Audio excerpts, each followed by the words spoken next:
नमस्कार साथियों, स्वागत है आप सभी का। मैं पंकज डोभाल। यदि आपने अभी तक हमारे चैनल को सब्सक्राइब नहीं किया तो सबसे पहले सब्सक्राइब कर लीजिएगा और बेल आइकन दबा लीजिएगा ताकि सबसे पहले वीडियो का नोटिफिकेशन आपको मिल सके।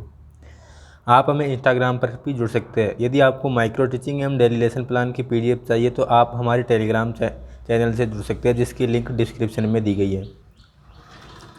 इस वीडियो में हम देखेंगे कि डेली लेसन प्लान की डायरी वो किस प्रकार से बनाती है। BA BEd BSc BEd 4 year integrated या फिर BEd उसके अंदर या फिर BSTC उसके अंदर किस प्रकार से डेली लेसन प्लान की डायरी बनानी है। सबसे पहले लिखना है प्रथम वर्ष, द्वितीय वर्ष है या फिर प्रथम वर्ष है, उसका टिक करना है। सत्र लिखना है, आपका जो सत्र है वो सत्र लिखा।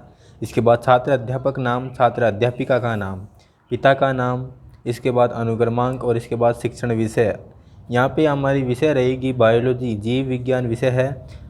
इसके बाद शिक्षक विद्यालय का नाम लिखना है। तो इस तरह से आपको कॉलेज से एक लेसन प्लान की डायरी मिलेगी, तो इसको आपको बनाना है। इसके अंदर भी प्रणाम पत्र है, इसके अंदर भी आपको नाम लिखना है। अशोक, जो व्यक्ति का नाम है अशोक कुमार डिडवानिया। तो ये इसकी पूर्ति आपको प्रभारी प्राध्यापक जिस स्कूल में आप जाओगे वो करके देंगे और यहाँ पे उनके हस्ताक्षर होंगे। इसके बाद स्टार्ट होता है लेसन प्लान। सबसे पहले लेसन प्लान यहाँ से स्टार्ट होगा। दैनिक पाठ योजना सबसे पहले आपको लिखनी है दिनांक, उसके बाद कक्षा, उसके बाद कालांश, उसके बाद विद्यालय का नाम, उसके बाद समय, भाई इतने बजे से इतने मिनट, इतने बजे तक और इतने मिनट। इसके बाद संबंध इकाई, विषय क्या है, विषय का नाम लिखना है। पाठ्य प्रकरण क्या है, टॉपिक क्या है पाठ का, हमारे यहाँ पे टॉपिक रहेगा पर्ण। फिर उसके बाद है उद्देश्य से अपेक्षित व्यवहारगत परिवर्तन। ज्ञानात्मक, छात्र प्रण की संरचना का प्रत्यास्मरण कर सकेंगे, छात्र प्रण की संरचना का प्रत्याभिज्ञान कर सकेंगे। अवरोध, छात्र प्रण की संरचना की व्याख्या कर सकेंगे, छात्र प्रण की संरचना को समझ सकेंगे। ज्ञानोपयोग, छात्र प्रण की संरचना से संबंधित ज्ञान का उपयोग उच्च अध्ययन में कर सकेंगे, छात्र प्रण की संरचना से प्राप्त ज्ञान का दैनिक जीवन की नवीन परिस्थितियों में उपयोग कर सकेंगे। कौशल, छात्र प्रण की संरचना की जानकारी प्राप्त कर सकेंगे, छात्र प्रण की संरचना को चित्र द्वारा प्रदर्शित कर सकेंगे। अभिरुचि, छात्र प्रण की संरचना के विषय में जानने में रुचि ले सकेंगे, छात्र प्रण की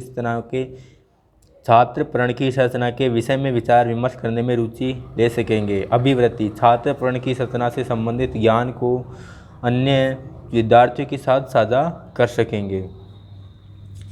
इसके बाद यहाँ पे लिखना है सहायक सामग्री, लपेट फलक, चौक, डस्टर, संकेतक एवं समस्त कक्षा उपयोगी शिक्षण सहायक सामग्री।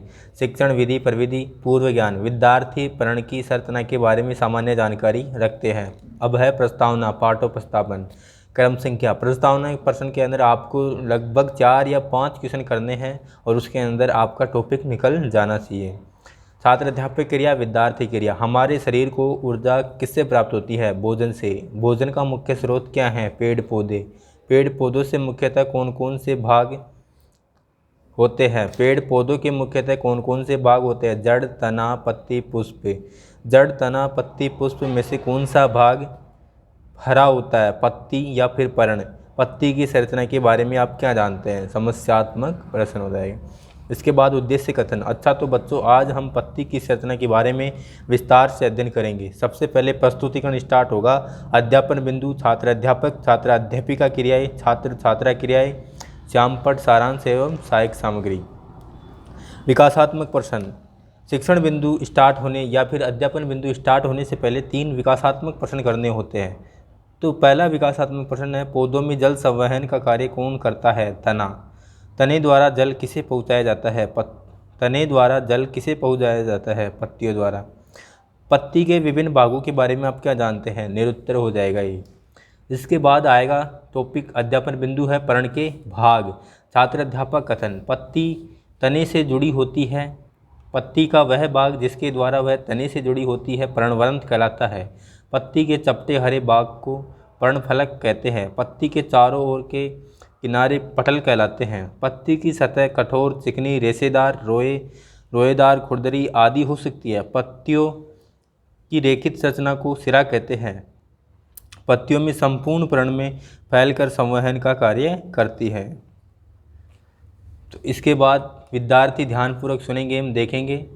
पर्ण पर्णवंत द्वारा तने से जुड़ी होती है, इसका चपटा भाग फलक कहलाता है। ये आपको श्यामपट्ट पर लिखना होगा और ये जो चित्र बना कर समझाना होगा। ये पटल होता है और ये प्रणवंत होता है।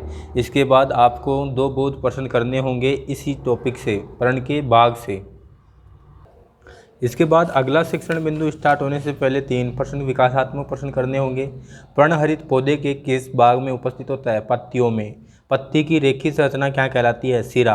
पत्तियों में सिराएं किस प्रकार फैली रहती है? निरुत्तर।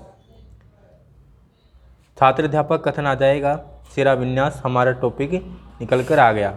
पत्ती के मध्य में एक मोटी सिरा होती है, इसे मध्य सिरा कहते हैं। पत्तियों पर सिराओं द्वारा बनाए गए डिजाइन को सिरा विन्यास कहते हैं। यदि यह डिजाइन मध्य सिरा के दोनों ओर जाल सदृश है तो यह जालिका रूपी कहलाता है, जैसे आम, अमरूद आदि। तथा यदि पत्तियों में से सिराएं एक दूसरे के समानांतर है तो इसे समांतर सिरा कहते हैं। विद्यार्थी ध्यानपूर्वक सुनेंगे एवं देखेंगे।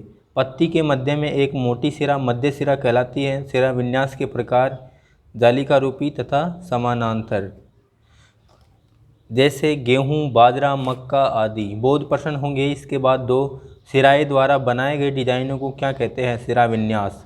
समांतर सिरा विन्यास वाले पौधों के नाम बताइए, गेहूं, जौ, बाजरा। फिर इसके बाद अगला शिक्षण बिंदु या फिर अध्यापन बिंदु शुरू करने के लिए 3 विकासात्मक प्रश्न करने होंगे।